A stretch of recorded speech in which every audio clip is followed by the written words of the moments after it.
Assalamu alaikum wa rahmatullahi wa barakatuh. I did want to create one extra video between lesson 1 and lesson 2 just to go over some of the letters that may sound similar. I realized I didn't really go over that in the first lesson. Some of you may be asking, well, some of these letters almost make the exact same sound. How can I tell the difference? That's what this lesson is for. Go ahead and go through these letters one more time, only this time I'm going to focus on the letters that kind of sound the same but are not exactly the same.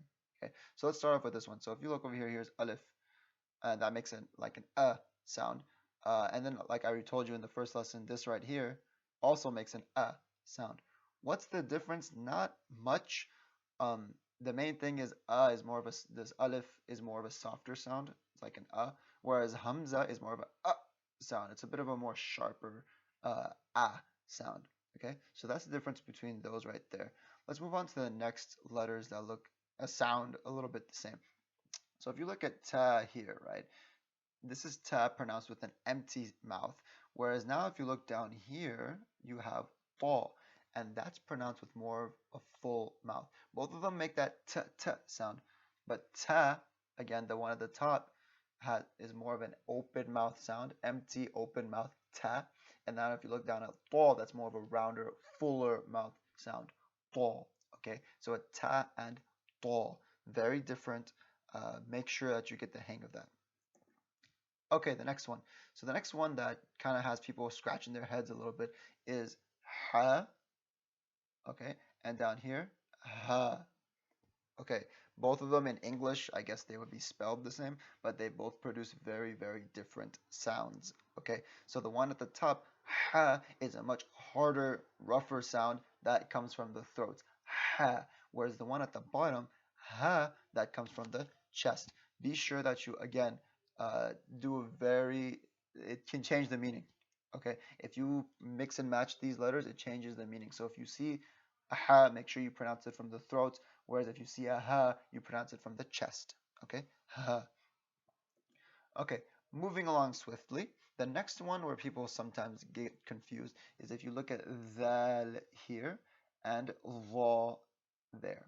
Okay, again, both of them require you to put your tongue right there. Both do the th sound, whereas dhal, again, that is a more empty, open mouth sound.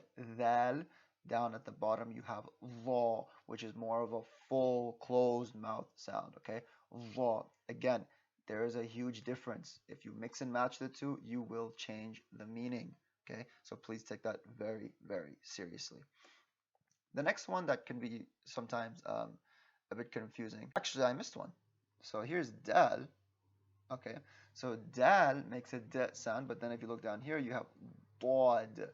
Okay, so they both have like the letter D sound, whereas again, dal is open, is empty mouth. Dal, dod again is that circular mouth that we talked about. That dod, that full mouth. Dal and dod, and as along with the previous few, if you mix and match the two, it does change the meaning. So again, take care.